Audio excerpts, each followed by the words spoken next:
يا مساء السكر، مساء الفل، مساء الورد، مساء السعادة، مساء الحلويات على أحلى وأجمل إخوات. مساء الفل والورد والياسمين ومساء كل حاجة حلوة على عيونكم.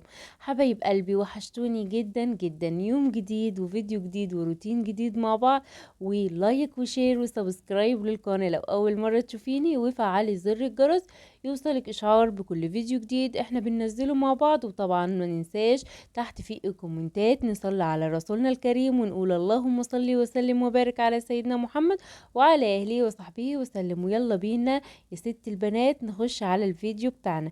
زي ما انت شايفة كده روتيننا النهاردة بادئ بكل نشاط وحيوية كده في قلب المطبخ. عندنا شوية مواعين صغننين كده هنقف نغسلهم مع بعض كده في ثواني، مش هياخدوا مننا اي حاجة. انتوا عارفين ان انا بحب ادخل المطبخ بتاعي اروقه الاول واغسل المواعين بتاعتي وانضف البوتاجاز وانضف الحوض، وبعد كده ادخل على الغدا طبعا. انتوا عارفين ان انا خلاص كنت بشطف في الشقة، بشطف فيها روتينات اللي هي العميقة. كنت استريحت اديت لنفسي فاصل اليوم ده، وتاني يوم بقى عايزه اقول لكم قمت بقى على الشقه لمعتها لمعتها يعني كويس جدا ورحت فرشها. اللي كان مأخرك يا نهى على فرش الشقه وفرش الشتاء. عايزه اقول لكم النمل كان كتير عندي قوي قوي قوي قوي في قلب الشقه، ومجرد ما الدنيا سقعت بدأ يقل. وكنت بمسحها كل يوم تقريبا يعني حاجات للنمل. وكمان كنت بعمل ستاير جديدة في الأوض النوم بتاعة الولاد علشان خاطر أتقلها شوية، لأن الستاير بتاعتي كانت خفيفة جدا وكانت بتدخل لهم هوا. وكمان كنت بغير الستايل، بحاول على قد ما أقدر كده يا بنات ان انا ايه كل ما ربنا يكرمني شوية اروح مغيرة حاجة في الشقة، مش هفضل على النظام القديم بتاعها.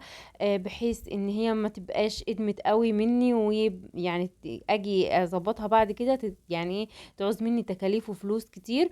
وفي نفس الوقت الدنيا بتتغير واحنا بنتغير معاها، فبحاول على قد ما اقدر كده ان انا اغير فيها، حتى لو اشتري ستارة، اشتري سجادة، اشتري حافظة، اي حاجة من الحاجات دي.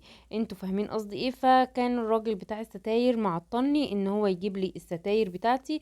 وزي ما قلت لكم كانت الجو حر لسه، فقلت عشان ما يتسخش مني بسرعة ويا دوبك اغسله ان شاء الله ان عشنا وكان لنا عمر على رمضان او في العيد. ده اللي كان معطلني يا بنات عن فرش الشقة، مش حاجة يعني وحشة، والحمد لله. الحمد لله، ربنا يكرمكم يا رب وتجددوا وتعمروا بيوتكم حبايب قلبي، ويعوضنا خير ان شاء الله في اولادنا بعد الصبر جبر باذن الله.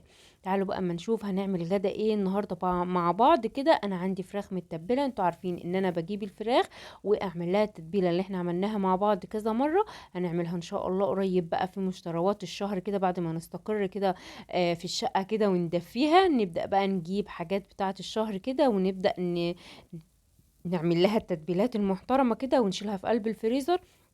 بتنفعنا بالذات ان اليوم بتاع الشتاء قصير والحاجة مش بتلحق تتبل كتير، فبنضطر نتبلها قبليها بيوم او قبليها من بالليل او الصبح بدري. لا احنا في غنى عن ده كله، هنعمل يعني تتبيلاتنا وهنعمل حاجاتنا كلها مرة واحدة بتاعة الشهر، ونشوف مع بعض ان شاء الله في الايام اللي جاية. بس شجعوني كده لان الجو ساقعة جدا ومتكتكة جدا وقاعدة في تحت البطانية، بصوا مش عايزة اقوم اعمل اي حاجة.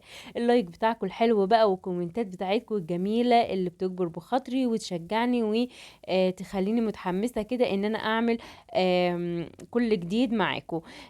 خلاص حطيت الفراخ بتاعتي وحطيت عليها معلقة زيت كبيرة كده، ورحت ايه مقفلة عليها ورق الفويل، وطبعا مشغلة الفرن من شوية من ساعة ما بدأت ان انا اغسل المواعين عشان يسخن وتدخل الفراخ بتاعتي كده على صدمة، وما ياخدوش معايا وقت، يروحوا منزلين المية بتاعتهم وشاربينها ويكونوا ايه استووا كده وخلاص.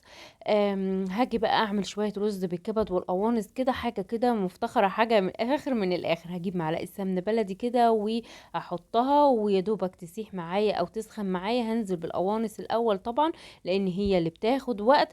وبعد كده مجرد ما القوانص بتاعتي كده ايه تاخد لون او تغير لون كده، هنزل بقى ايه ببصلتين 3 متقطعين مكعبات صغننه خالص. هحط بقى ايه البصل على القوانص بتاعتي واشوحها كويس جدا، وهحط لها فلفل بقى وتوابل، الحاجات اللي انا بحبها دي. وبعد كده هسيبهم بقى ايه يستووا مع بعض. حسيت ان القوانص بتاعتي عايزه شويه ميه عشان ما كانتش لسه استوت قوي، فهروح حاطه لها شويه ميه من الكتل شويه صغننين خالص. بمجرد ان هي تستوي هشوحهم الاتنين مع بعض ياخدوا لون كده، واروح نازله بالكبد بتاعتي على طول. شايفين انا حاطه الكبد وحاطه عليها معلقه خل كده وسايباها تنزل ميتها او الزفاره اللي فيها. وبعد كده حطيتها على القوانص. وطبعا انا نقعه الرز البسمتي بتاعي او رز مصري عادي خالص، نقعاه قبليها كده ب10 دقايق بميه سخنه. مش هياخد منك اي مجهود ولا اي وقت. هتغسلي الرز وهتنقعيه 10 دقايق. ساعة ما تحطي القوانص على طول انقعي الرز البسمتي بتاعي. لو رز مصري هتغسليه وتحطيه على طول. بعد كده حطيت لومي وحطيت قرفة وحطيت فلفل اسود وسبتهم كده يا دوبك غلي وغلوة واحدة. وبعد كده بقى قلبتهم ونزلت بالملح بتاعي ونزلت بالبهارات اللي انا بحبها وصفيت الرز بتاعي وحطيته على الكبد والقوانص. طب احنا كنا شايفينك كانوها بتحمري شعرية ولسان عصفور. ايوه، انا بحب احمر مثلا وانا واقفة جنب الاكل كده، احمر كيس شعرية كيس لسان العصفور واسيبهم اسيبهم يبردوا واسيبهم بقى كده على الرف في التلاجة. ساعات ببقى مستعجلة، ساعات ببقى عايزة اعمل حاجات تانية، فبروح مطلعاها منها على طول وبشتغل. يعني بسهل على نفسي اليوم طالما اليوم ده فاكك وموريش شغل كتير، فبحاول على قد ما اقدر ان انا انجز نفسي واعمل حاجات اشيلها في التلاجة او اشيلها على الرف كده في الفريزر. تسهل معايا الموضوع. طبعا نزلت بالرز ونزلت بكمية المية اللي انا محتاجاها وهسيبه بقى يغلي. مجرد ما يغلي ههدي عليه النار لحد ما يتشرب خالص، وبعدين ههدي النار اكتر لحد ما يتردد معايا بقى ويستوي. وبعد كده على ما يكون هو استوى وتكون الفراخ بتاعتنا كمان استوت، هنروح نعمل طبق سلطة خضار كده محترمة. وبعد كده وقفت بقى فكرت كده، طب انا هسيب اليوم كده ابدا؟ يلا بينا نجيب معانا لتر من الحليب، هنحط عليه 3 4 معالق سكر. السكر ده على حسب ذوقك طبعا. وكمان هنجيب 3 4 بكاوي بسكوت كده وهنحطهم في طاجن بايركس بقى، اي طاجن بقى انتي بتحبي تقدمي فيه كده الحلويات بتاعتك. فرفة البسكوت بتاعي كده واحطه في الطاجن على طول، يعني كله في حاجة واحدة، مش هنكتر عليكي. طبعا نزلت ابني يجيب لي كمان باكوين بسكوت كده، كنت حابة ان البسكوت يبقى كتير في الحلو بتاعنا النهاردة.